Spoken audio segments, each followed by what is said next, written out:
ଆଜି ରାତିରେ ବିଛଣାରେ ଶୋଇକି ଏହି ଗୋଟିଏ ମନ୍ତ୍ରକୁ 3 ଥର ପଢ଼ି ଦିଅନ୍ତୁ।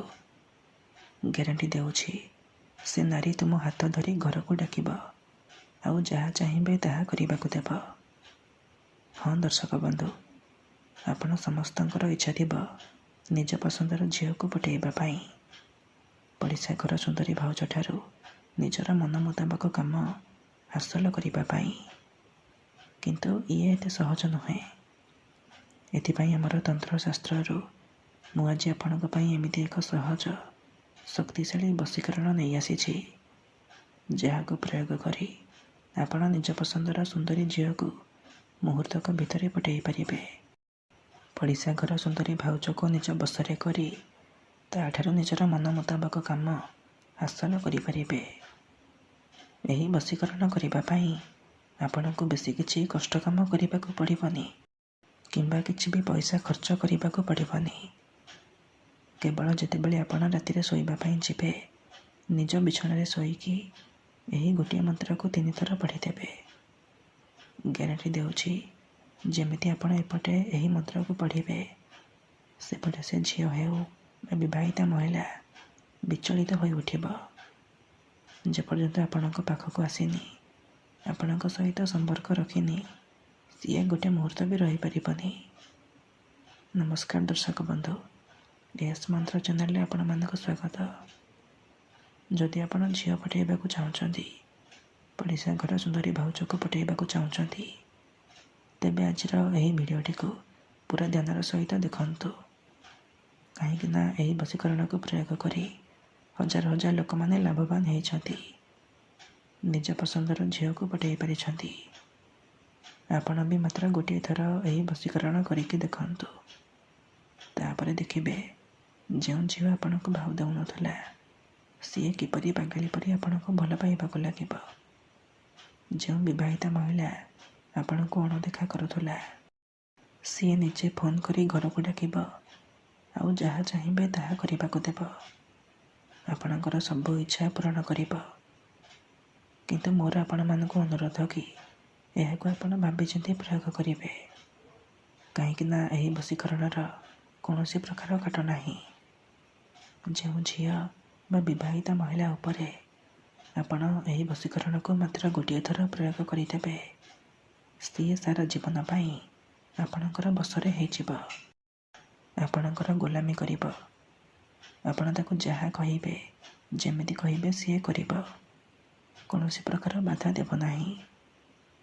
କେବଳ ଆପଣଙ୍କୁ ଆଜି ରାତିରେ ବିଛଣାରେ ଶୋଇକି ଏହି ମନ୍ତ୍ରକୁ 3 ଥର ପଢ଼ିବାର ଅଛି। ହଁ ଦର୍ଶକ ବନ୍ଧୁ, କେତେଥର ଏମିତି ହେଇଥାଏ କି ଆପଣ ଯେଉଁ ଝିଅକୁ ଭଲ ପାଉଛନ୍ତି, ସିଏ ଆପଣଙ୍କୁ ଭଲ ପାଏନି, ଅନ୍ୟ କାହାକୁ ଭଲ ପାଏ, ଆଉ ଆପଣ ତା ପଛରେ ଗୋଡ଼େଇ ନିଜର ସବୁ ସମୟ ସାରି ଦିଅନ୍ତି, କିନ୍ତୁ ସେ ଝିଅକୁ ପଠାଇ ପାରନ୍ତିନି। ଯଦି ଆପଣ ଏହିପରି ପରିସ୍ଥିତିରେ ପଡ଼ିଛନ୍ତି, ଯେତେ ଚେଷ୍ଟା କଲେ ମଧ୍ୟ ସେ ଝିଅକୁ ପଠାଇ ପାରୁନାହାନ୍ତି, ତେବେ ମୋ କଥା ମାନି ଆଜି ରାତିରେ ବିଛଣାରେ ଶୋଇକି ଏହି ମନ୍ତ୍ରକୁ 3 ଥର ପଢ଼ିକି ଦେଖନ୍ତୁ। ଗ୍ୟାରେଣ୍ଟି ଦେଉଛି ସକାଳ ହେବା ମାତ୍ରେ ସେ ଝିଅ ନିଜେ ଆସି ଆପଣଙ୍କ ସହିତ କଥା ହେବ, ନହେଲେ ଆପଣଙ୍କୁ ଫୋନ୍ କରିବ। ଏହି ବଶୀକରଣ ସାହାଯ୍ୟରେ ଆପଣ ଶାଶୁ, ନଣନ୍ଦ, ଦିଅର, ଭାଉଜ କାହାକୁ ବି ନିଜ ବଶରେ କରିପାରିବେ। ତା'ଠାରୁ ନିଜର ମନ ମୁତାବକ କାମ ହାସଲ କରିପାରିବେ। ଏହି ବଶୀକରଣ କରିବା ସବୁଠାରୁ ସହଜ। ଏହି ବଶୀକରଣକୁ କେହି ବି ଅତି ସହଜରେ କରିପାରିବେ। ନିଜ ପ୍ରେମକୁ ପାଇବା ପାଇଁ, ନିଜ ପ୍ରେମକୁ ହାସଲ କରିବା ପାଇଁ ଆପଣ ଏହି ବଶୀକରଣକୁ କରିପାରିବେ। କେଉଁ ବି ପୁଅ ବା ଝିଅ ଏହାକୁ ନିଜ ଘରେ ବସି ବସି କରିପାରିବେ। କେବଳ ଆପଣଙ୍କୁ ନିଜ ବିଛଣାରେ ଶୋଇକି ଏହି ମନ୍ତ୍ରକୁ 3 ଥର ପଢ଼ିବାର ଅଛି। ତେବେ ଏହି ବଶୀକରଣକୁ ଆପଣ କିପରି କରିବେ, କେମିତି କରିବେ, ଏହାର ପ୍ରୟୋଗ ବିଧି କ'ଣ, ମୁଁ ଆପଣଙ୍କୁ ଶିଖାଇବି। ସମ୍ପୂର୍ଣ୍ଣ ପ୍ରୟୋଗ ବିଧି ଠିକ୍ ଭାବରେ ଶିଖାଇବି। ଜାଣିବା ପାଇଁ ମୋର ଆପଣମାନଙ୍କୁ ଅନୁରୋଧ କି ଆପଣ ଭିଡ଼ିଓଟିକୁ ପୁରା ଧ୍ୟାନର ସହିତ ଶେଷ ପର୍ଯ୍ୟନ୍ତ ଦେଖନ୍ତୁ। ଅଧାରୁ ଛାଡ଼ିକି ପଳାଇଲେ କିମ୍ବା କାଟି ଦେଖିଲେ ଆପଣ କିଛି ବି ବୁଝିପାରିବେନି। ଆଉ ପରେ ଆପଣ କମେଣ୍ଟ କରିବେ ଗୁରୁଜୀ ଆପଣଙ୍କର ବଶୀକରଣ କାମ କରୁନି। ଦେଖନ୍ତୁ, ମୁଁ ଆପଣଙ୍କ ସବୁ ଭିଡ଼ିଓରେ କହୁଛି, ଯେଉଁପରି ଆପଣ ଭଗବାନଙ୍କୁ ମାନୁଛନ୍ତି, ଭଗବାନଙ୍କ ଉପରେ ବିଶ୍ୱାସ ରଖିଛନ୍ତି, ନିଜର ସବୁ ଦୁଃଖ କଷ୍ଟ ଅସୁବିଧା ଭଗବାନଙ୍କୁ ଜଣାଉଛନ୍ତି। ଯଦି ସେ ଅସୁବିଧାର ସମାଧାନ ନ ହେଲା, ତାର ମାନେ ନୁହେଁ କି ଭଗବାନ ନାହାନ୍ତି। ସେହିପରି ମନ୍ତ୍ର ତନ୍ତ୍ର ହୁଏ, ବଶୀକରଣ କାମ କରେ, କିନ୍ତୁ ଏହାକୁ ଆପଣଙ୍କୁ ସିଦ୍ଧ କରିବାକୁ ପଡ଼ିବ। ପ୍ରୟୋଗ ବିଧିକୁ ଠିକ୍ ଭାବରେ କରିବାକୁ ପଡ଼ିବ। ମୁଁ ଆପଣଙ୍କୁ ଯେମିତି ଶିଖେଇବି, ଆପଣଙ୍କୁ ଠିକ୍ ସେହିପରି କରିବାକୁ ପଡ଼ିବ। ତେବେ ଯାଇ ମୁଁ ଆପଣଙ୍କୁ ଗ୍ୟାରେଣ୍ଟି ଦେଉଛି, ଆପଣ ଯେଉଁ ଝିଅ ବା ବିବାହିତା ମହିଳାକୁ ଚାହିଁବେ, ତାକୁ ମୁହୂର୍ତ୍ତକ ଭିତରେ ନିଜ ବଶରେ କରିପାରିବେ। ତାଠାରୁ ନିଜର ମନ ମୁତାବକ କାମ ହାସଲ କରିପାରିବେ। ଠିକ୍ ଅଛି?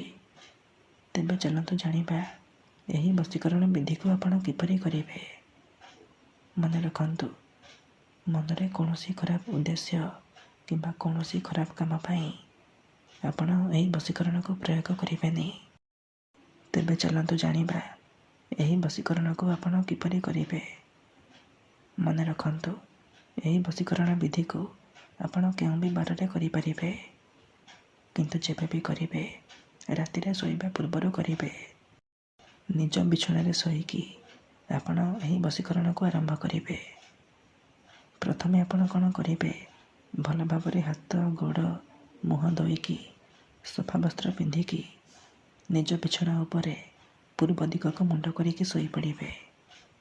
ତାପରେ ନିଜର ଡାହାଣ ହାତକୁ ଛାତି ଉପରେ ରଖିବେ ଆଉ ଆଖି ବନ୍ଦ କରିକି ସେହି ଝିଅ ବା ମହିଳାକୁ ମନେ ମନେ ଭାବିବେ।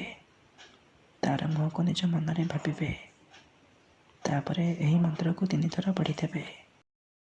ଓମ୍ ନମଃ କାମଦେବାୟ ଆମକମ୍ ମେ ବଶ୍ୟମ୍ କୁରୁ କୁରୁ ଫଟ୍ ସ୍ୱାହା। ଓମ୍ ନମଃ କାମଦେବାୟ ଆମକମ୍ ମେ ବଶ୍ୟମ୍ କୁରୁ କୁରୁ ଫଟ୍ ସ୍ୱାହା। ଆମକମ୍ ଜାଗାରେ ଆପଣ ସେହି ଝିଅ ବା ମହିଳାର ନାମ କହିବେ, ଯାହାକୁ ଆପଣ ପଠାଇବାକୁ ଚାହୁଁଛନ୍ତି। ମନ୍ତ୍ରକୁ ଆପଣ ଏହିପରି 3 ଥର ପଢ଼ିବେ।